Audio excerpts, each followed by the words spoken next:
Welcome to Star Bios, the ultimate destination for insider stories on Hollywood's most fascinating figures. I'm your host, Casey Gold, and today we're shining the spotlight on the one and only Clark Gable, the quintessential leading man of Hollywood's golden age. With his chiseled good looks, effortless charm, and undeniable talent, Gable captivated audiences for decades, becoming an icon of American cinema. But before he became a household name, Clark Gable was just a small-town boy from Ohio with big dreams. Born on February 1, 1901, in Cadiz, Ohio, Clark Gable was the fifth of 8 children to William Henry Gable and Adeline Hershelman Gable. His early life was marked by a strong sense of family and community, with his parents instilling in him a love for music, theater, and the outdoors. The Gable household was always filled with laughter and music, as Clark's mother played the piano and his siblings would often sing and perform together. Growing up in Hopedale, Ohio, Clark attended the local school, where he excelled in sports, particularly football and track. However, it was during his high school years that Clark discovered his true passion for acting. He joined the school's drama club and appeared in several plays, including a production of The Merchant of Venice in 1917. This early experience on stage sparked a fire within him, and he began to dream of becoming a professional actor. Clark's family was supportive of his aspirations, and his mother, Adeline, encouraged him to pursue his love for theater. She even helped him land a job at the local theater company in Akron, Ohio, where he met Laura Hope Cruz, a veteran actress who would become his mentor. Under her tutelage, Clark honed his craft, learning the fundamentals of acting, voice projection, and stage presence. As Clark entered his teenage years, he began to feel restless, yearning to leave small-town Ohio behind and make a name for himself in the big city. He spent hours poring over books on theater and acting, teaching himself about the greats, from Shakespeare to Ibsen. His room was plastered with pictures of his idols, including Douglas Fairbanks and John Barrymore, and he would often practice their lines in front of the mirror. In 1917, at the age of 16, Clark dropped out of high school to work on his father's farm.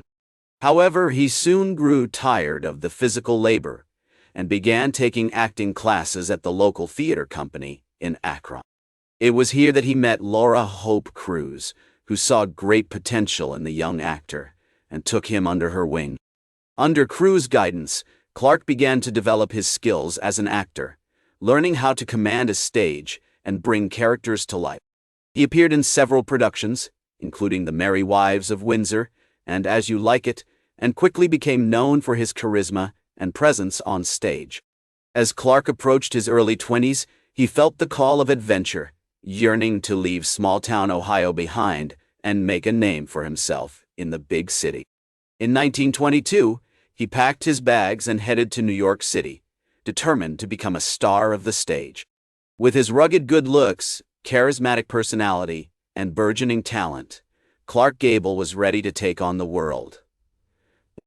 And so, we leave Clark Gable at the threshold of his journey, poised to take on the bright lights and big city of New York. As Clark settled into his new life in New York City, he was determined to make a name for himself on the stage. He began by taking on small roles in various productions, honing his craft and learning from experienced actors. One of his earliest breaks came when he landed a part in the play, The Lady at the Playhouse Theater in 1922. Although it was a minor role, Clark's performance caught the attention of critics and audiences alike, earning him praise for his charisma and stage presence. Encouraged by this success, Clark continued to work tirelessly, taking on roles in productions such as Machinal and The Big Blow. He also began to study with renowned acting coach, Joseph Jefferson, who helped him refine his technique and develop a more nuanced approach to acting. As Clark's skills improved, so did his reputation, and he soon found himself in demand for bigger and better roles. In 1924, Clark landed the lead role in the play What Price Glory? At the Plymouth Theater. This production marked a significant turning point in his career, as it brought him critical acclaim and recognition from the theater community. His performance as Captain Flagg, a tough and rugged soldier, showcased his range and versatility as an actor, and he quickly became known as one of the most promising young actors on Broadway. As Clark's star continued to rise, he began to attract attention from Hollywood scouts and producers.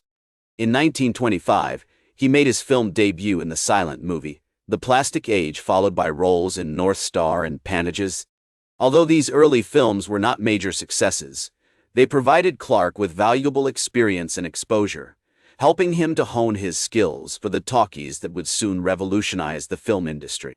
During this period, Clark also met and married his first wife, Rhea Franklin, an actress he had met while working on Broadway. The couple's marriage was marked by a deep love and respect for each other, and they became one of the most popular and glamorous couples in New York City. As the 1920s drew to a close, Clark Gable had established himself as a talented and versatile actor, with a reputation for bringing depth and nuance to his roles. With his rugged good looks, effortless charm, and undeniable talent, he was poised to take on the challenges of Hollywood and become one of the most beloved stars of the silver screen. The 1930s were a defining decade for Clark Gable, as he made the transition from stage to screen and became one of the most popular and enduring stars of Hollywood's golden age.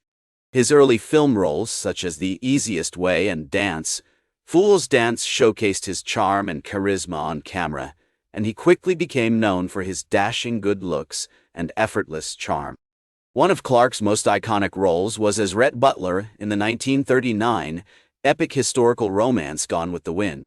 This film, based on Margaret Mitchell's best-selling novel, tells the story of Scarlett O'Hara and her struggles during the American Civil War and Reconstruction era. Clark's performance as the dashing and cynical Rhett Butler earned him an Academy Award nomination for Best Actor and cemented his status as a Hollywood legend.